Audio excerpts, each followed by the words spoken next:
'Tis your will, my master.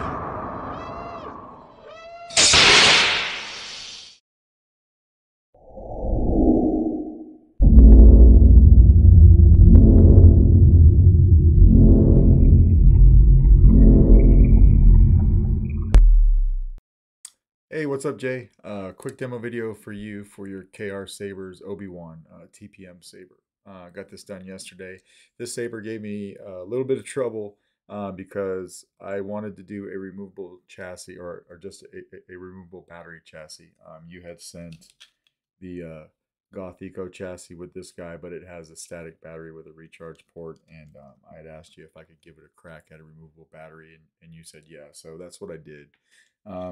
The first one, I thought I had it, put it all the way in, I got everything all installed, and then I was off about 0.01 inches on my diameter and it snapped, so I had to take it all apart, but now it's all good, right? I watched my buddy Benji over at Nerf Herder Customs do this saber previously, and he had had a lot of trouble with it as well, especially here in the switches. So yeah, this guy is deceivingly challenging, but it all worked out now. This is installed with a Proffie V2 that I'll show you here in a second. You've got CC Sabers in there for your main PCB. Your blade depth is very good. I mean, this is your blade plug. It slides right in, it goes down where it should, and then it comes out like that. So you got plenty of blade depth. 2-button setup. So your red switch here, that's your activation, and then this greebly over here is your auxiliary. What I did with these guys is these switches are on a rocker system. So there's a little metal rocker underneath the shroud, and they go back and forth, and these set screw, there's a set screw right here, and then another one underneath this greebly. They have to be aligned and sunk down correctly in order to make contact with those tactile switches. And if you're not careful, they'll roll out on you. So what I did is when I was clocking in these set screws, I put just the tiniest bit of glue, just the tiniest bit on the middle of the threads so that I could get it to where I wanted it and they would stay in place. So now those set screws are exactly where they need to be. You can unscrew these or screw them back in if you want to, and it won't affect the depth of those set screws, and everything's working fine there. I made a speaker pod that I'll show you right now if you want to unscrew this pommel. And we'll do this one time. You should never have to take this out. I'll explain to you why I did it here in a second. It's a 28mm Smuggler's Outpost Elite speaker. It's in that speaker pod, obviously. Here's your PCB for your speaker. You can see your 2 pogo pins in there for your speaker, but we're going to put this back in where it goes, and then I will explain to you why I did that. On the Eco chassis, there's no pressure on the chassis because it's a in-hilt battery. So on the Goth Eco chassis, they just had this little speaker holder, and it kind of free floats in the pommel, and you could wire it up. You've got your wires coming over to your board, but I couldn't do that with a removable battery. How do you get this thing open? It's a little bit of a process, right? So first what you want to do is you want to come over here to this screw on your Covertech, and you want to loosen that guy up, but not all the way. We just want to do like maybe a turn or two, enough to where this handle can move back and forth freely, or it gets loose. And then you take this speaker and you just loosen it about a half turn, right? So first do this a turn or two, and then take your pommel and loosen it up about a half turn, and then you can take your entire handle and just flip it open just like that, and that's where your battery goes. So you got your spring side over here for the negative side of your battery. You've got your board over here. I don't typically put the board so far back. I like to have it up against where the other side of the battery is at, but because of the nature of this saber, I went ahead and I scooted it back so that you could take that SD card in and out and not ever have to move the board. So that was the purpose there. But back to the speaker pod, what I was saying, because I had to put that removable battery needs pressure to stay in, and this chassis is super thin. There's practically nothing to this chassis, and that's why I broke it last time, because my dimensions were off. But in order to tighten up that chassis and not put so much pressure on it to where it will snap, I wanted a speaker pod back here that pressed forward, and it's already tight up here. So if I could press it up against here and then have this speaker pressing up against here, this battery cradle here is nice and secure. I hope that made sense. All right.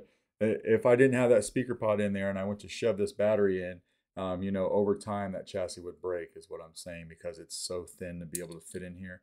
What you don't see in there is there's a metal shroud in there. That's, if I flipped this closed and went over here, all this silver right here, it's from a shroud that's inside the handle, and it takes up a lot of room in there. There's barely any room, so you got to model around that. So yeah, that's what's going on in there. All right, so we'll throw a battery in real quick. Now once you put your battery in, you can take your handle, slide it closed, and you're going to have to come back over here and screw in or tighten down this screw. So that's what we'll do right now. You want to do that before you tighten your speaker.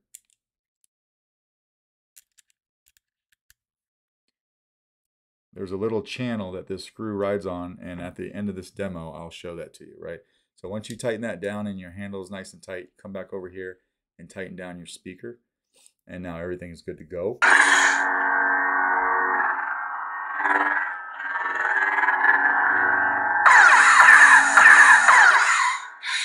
Or you could hit activation, right?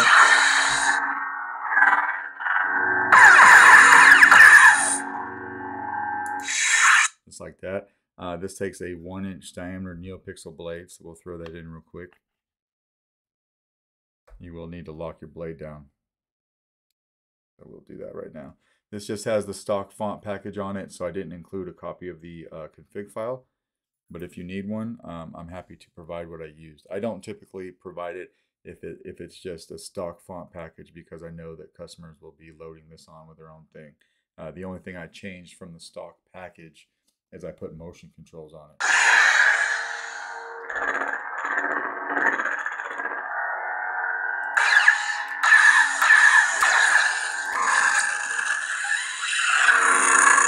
Now, this is nice and loud.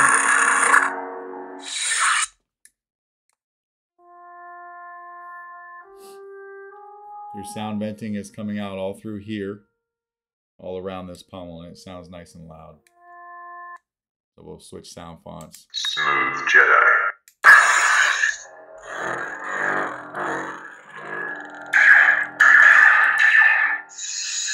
Smooth Gray. Smooth Fuzz.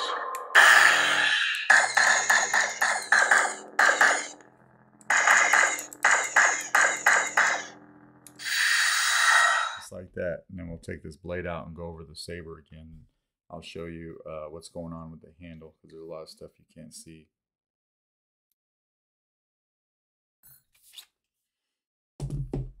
So to get the battery out, first what we want to do, remember, is come over here and loosen our speaker just a bit, about a half turn or so, and then we can come over here and we can loosen the screw in this Covertech.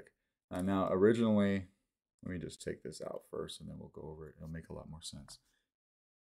We got both those things loosened. We can come over here and slide this over and open this chamber up. And then from the positive side, you can pop the battery out just like that. Now with this Saber, if you take this screw on your Covertech and you loosen it too much, this handle will slide right off, just like that.